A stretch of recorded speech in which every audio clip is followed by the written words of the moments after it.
Annyeonghaseyo, sekarang aku ngebahas 7 pelajaran dari drama Startup. Sebelum itu, jangan lupa ya follow Twitter, Instagram aku, subscribe, like, and komen juga ya. Jangan lupa loncengnya biar update terus tentang drama Koreanya.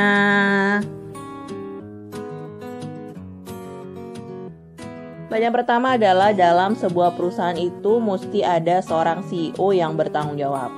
Menurut gue, sosok Dalmi ini yang paling dibutuhkan di perusahaannya Dosan. Bisa dilihat dong gimana Samsan Tech ini berkembang setelah Dalmi itu jadi CEO. Dan menurut gue juga si Dosan ini emang tipikalnya tuh cuma pengembang dari apa yang dia kerjakan selama ini tanpa tahu strategi bisnis yang harus dilakukan untuk mengembalikan model dari sang ayah. Pelajaran kedua adalah Jin Pyong ini menurut gue sebagai sosok anak muda yang patut dicontoh. Jin Pyong adalah anak yatim piatu yang akhirnya ketemu sama nenek Dalmi. Dan si nenek Dalmi ini ngasih kepercayaan nih buat nyimpen uang tabungannya di bank.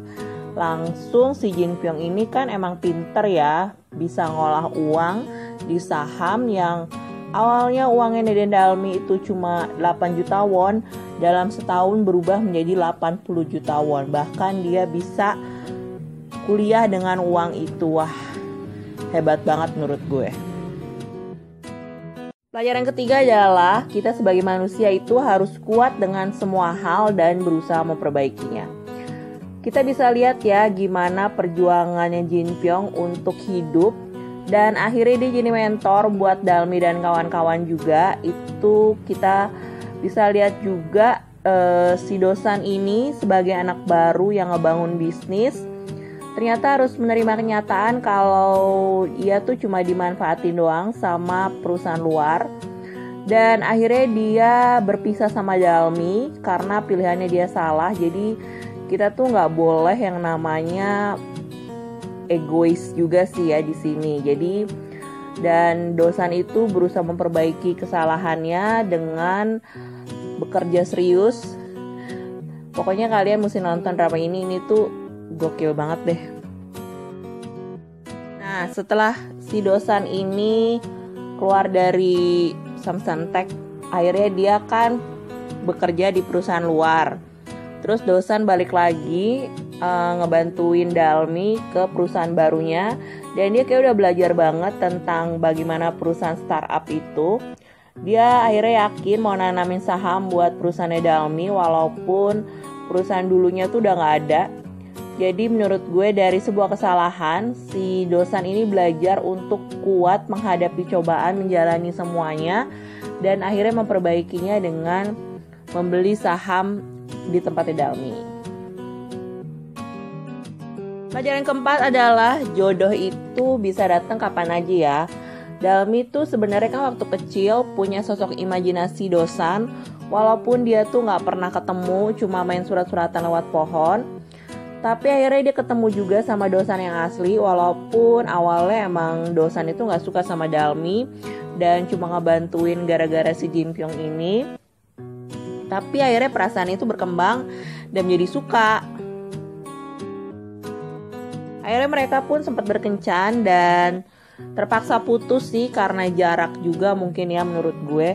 Dan si Dalmi ini kayak gak mau Dosan tuh ngorbanin semuanya, jadi lebih baik mereka putus.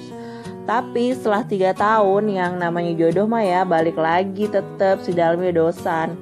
Dan si Dosan ini emang kelihatan lebih berwibawa dan udah punya banyak uang, gak kayak dulu waktu di Sandbox.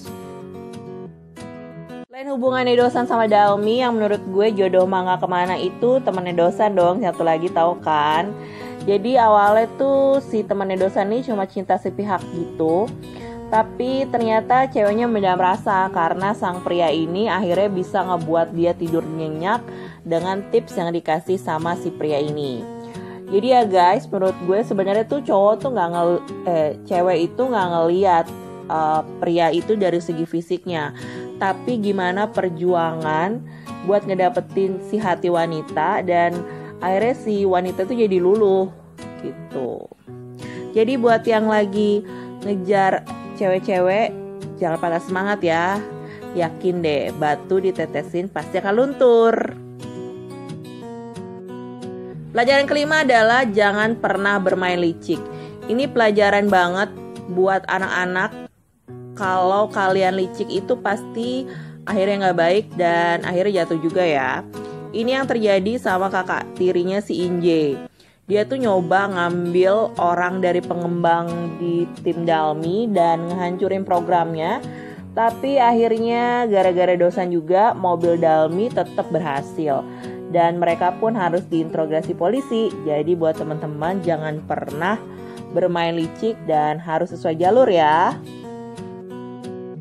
Pelajaran keenam adalah jangan pernah terlalu lama memendam perasaan. Mungkin nih ya, orang yang pertama kali nonton drakor pasti akan lihat Jin Pyong itu kayak lead male karena dia yang pertama kali diliatin di drama. Tapi akhirnya sampai dewasa itu Jin Pyong ngebantuin Dalmi karena dia nggak mau kecewain gitu. Kalau ternyata yang ngirim surat itu dia dan jadi dosen yang palsu. Jin Pyong yang dewasa itu akhirnya jatuh cinta sama sosok Dalmi, tapi dia nggak berani nguapin perasaannya dan dia sebenarnya kayak mungkin nggak sadar sama perasaannya. Sampai akhirnya Dalmi sama dosan terpisah selama 3 tahun dia ke Amerika.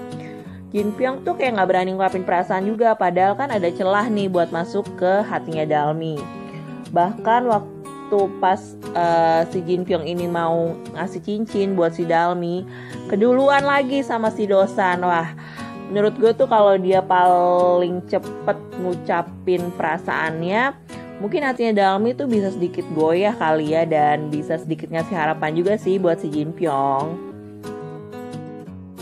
Pelajaran terakhir atau pelajaran ke-7, kalian itu jangan pernah patah semangat untuk mengejar impian. Ini yang ditulis sama si dosan dari pemain baseballnya adalah follow your dream. Jadi dosan tuh tadinya nggak tahu tentang impiannya. Akhirnya dia mencoba untuk mengejar impiannya, walaupun sang ayah itu marah karena nggak bisa ngembaliin modalnya. Tapi dosan nggak patah semangat ngejar impiannya walaupun banyak rintangan yang harus dihadapi.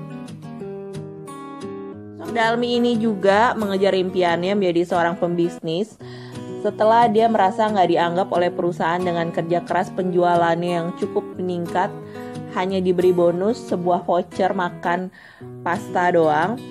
Tapi akhirnya dia yakin ngelihat sosoknya dosan mencoba meraih impian menjadi CEO dan dibanggakan oleh keluarganya. Ada pelajaran juga dari sosoknya Inje, yaitu follow your dream. Inje tuh menurut gue sosok yang kelihatannya dingin, tapi ternyata dalam otaknya termasuk CEO yang pinter nyari peluang dan berusaha ngebangun bisnis dengan caranya. Dia tuh gue pikir akan jadi jahat, ternyata banyak banget pelajaran dari dia. Walaupun dia tuh dibuang sama sang ayah tiri, tapi dia berusaha bangkit, membuktikan kalau ia sukses bukan karena sang ayah, tapi emang dirinya berkualitas. Dan terbukti ya, drama ini dia sama adiknya bisa bersama-sama membangun perusahaan bareng.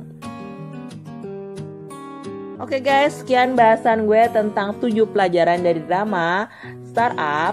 Semoga kalian suka ya. Kamsahamnida nonton. Annyeonghaseyo. Sampai jumpa di review drama selanjutnya.